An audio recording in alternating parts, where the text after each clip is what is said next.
Intensi misa pada sore hari ini mengucapkan syukur atas hari ulang tahun perkawinan ke-25 atau Pesta Perak dari Pasutri Vincentius Haryono Tan dan Katarina Heni Sulistyo Jeniwati. Semoga mereka selalu bahagia, rukun, harmonis, dan dalam berkat Tuhan. Mohon pengampunan dosa dan kedamaian kekal di surga bagi Christopher Irwan Santoso, Veronica Sandra Irawati, dan Theodorus Solomon Budiman, serta Maria Margareta Waryanti. Saudara-saudariku yang terkasih, dua bacaan yang akan kita dengar hari ini sangat indah dan mendalam, berbicara tentang iman serta kasih yang berakar dari relasi kita dengan Tuhan sendiri. Bacaan dari surat pertama Rasul Yohanes. Saudara-saudaraku yang terkasih, Allah begitu mengasihi kita, maka haruslah kita juga saling mengasihi.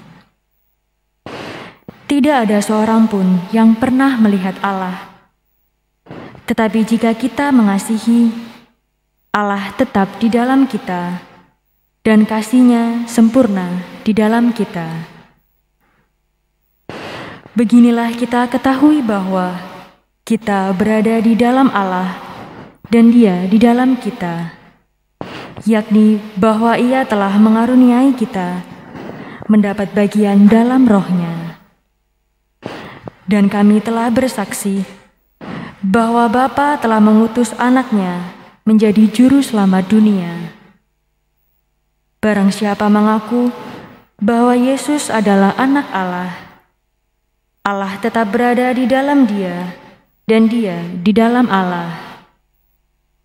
Kita telah mengenal dan telah percaya akan kasih Allah kepada kita. Allah adalah kasih, dan barang siapa tetap berada di dalam kasih, ia tetap berada di dalam Allah dan Allah di dalam Dia. Dalam hal inilah kasih Allah sempurna di dalam kita, yakni kalau kita mempunyai keberanian yang penuh iman pada hari penghakiman, karena sama seperti Dia, kita juga ada di dalam dunia ini. Di dalam kasih tidak ada ketakutan, sebab ketakutan mengandung hukuman. Dan barang siapa takut, ia tidak sempurna di dalam kasih. Sesudah memberi makan 5.000 orang, Yesus segera memerintahkan murid-murid-Nya naik ke perahu dan berangkat lebih dulu ke seberang ke Betsaida. Sementara itu Ia menyuruh orang banyak pulang.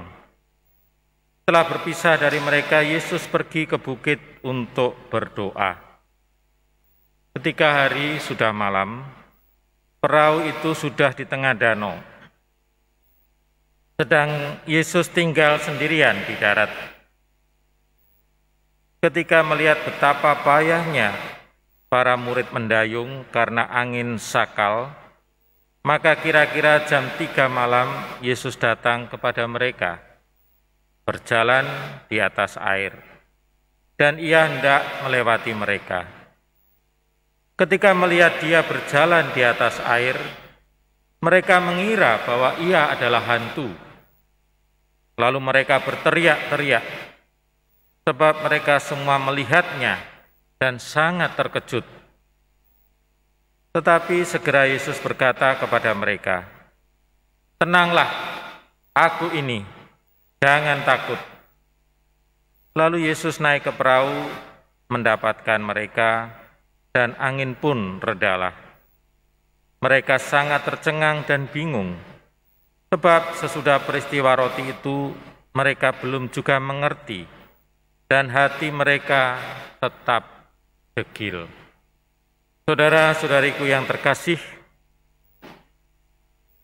pada suatu ketika saya naik mobil di suatu tempat yang baru di luar pulau, dan ada seorang sopir yang diminta menjemput. Nah, sopir ini nyopirnya kencang sekali, but. Saya perjalanan waktu itu naik kapal sudah capek. Biasanya kalau saya naik mobil, kalau tidak nyopir cepat tidur. Ini enggak, pegangan yang handle di dekat pintu gitu. Sampai tegang, wakut. Sopirnya, kamu takut ya? Iya, saya takut. Kamu nyopirnya ngebut, takut sekali. Sampai tidak bisa tidur. Suatu kesempatan, saya pergi dengan sopir yang sudah lama saya kenal dan ngebut, tapi saya 1 menit masuk mobil sudah tidur. Dari kepala terantuk-antuk karena tidur.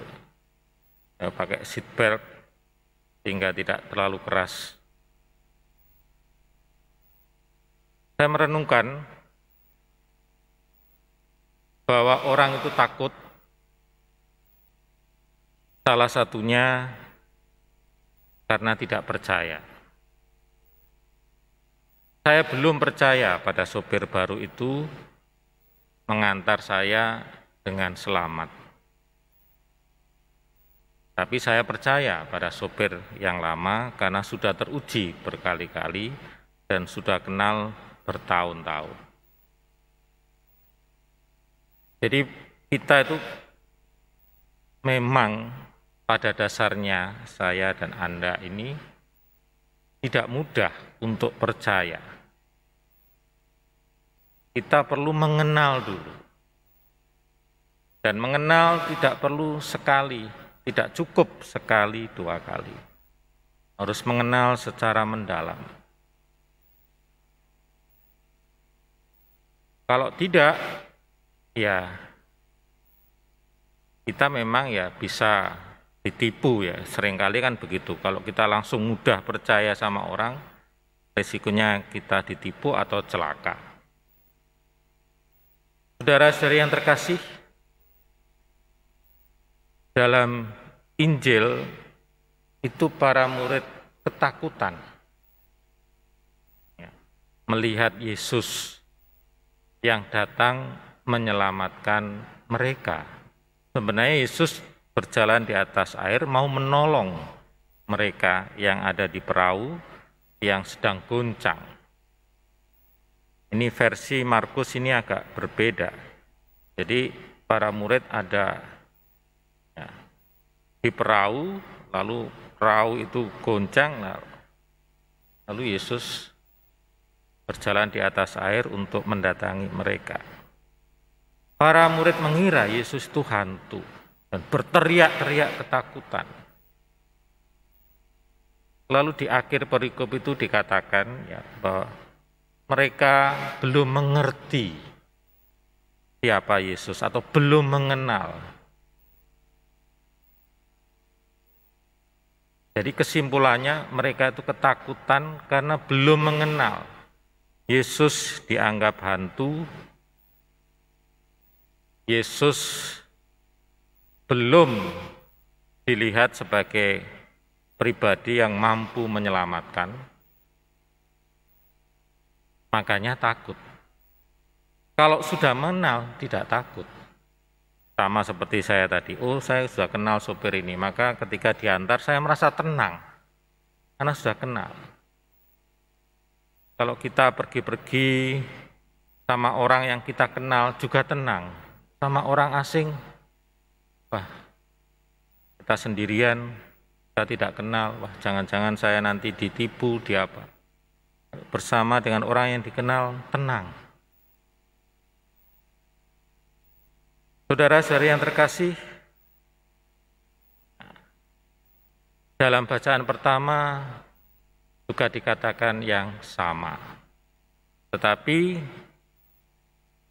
keberanian dikaitkan dengan kasih. Orang yang mengasihi itu tidak memiliki ketakutan.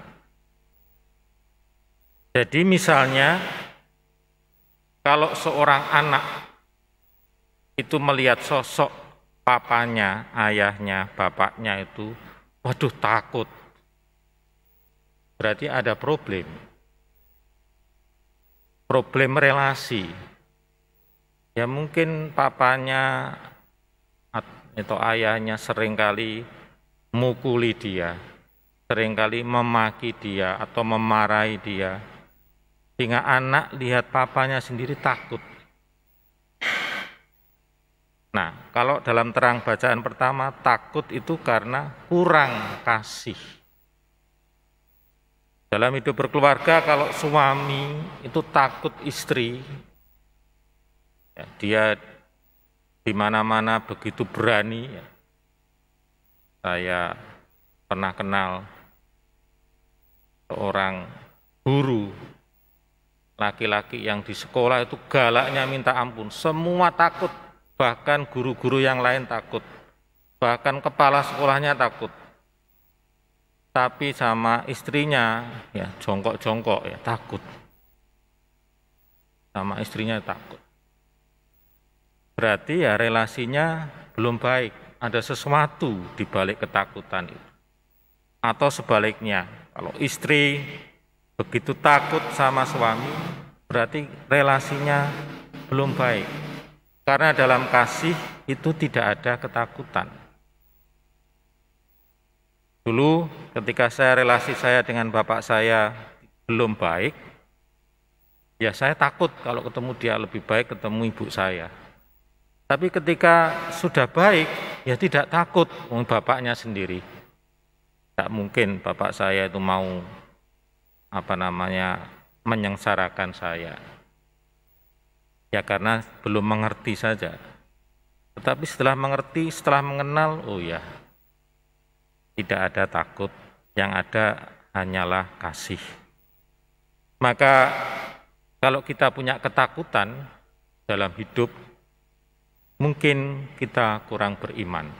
Kita khawatir tentang masa depan, kita khawatir akan permasalahan hidup. Barangkali kita belum yakin, belum percaya bahwa Tuhan itu hadir dalam hidup kita. Kalau kita takut pada seseorang, mungkin ada persoalan relasi dengan orang itu. Dalam keluarga mungkin kasih kita belum sempurna, belum baik, sehingga bukan ada keharmonisan, keceriaan, tetapi ketakutan.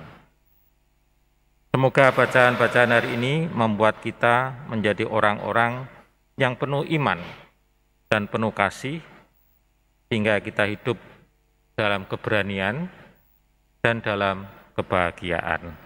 Amin.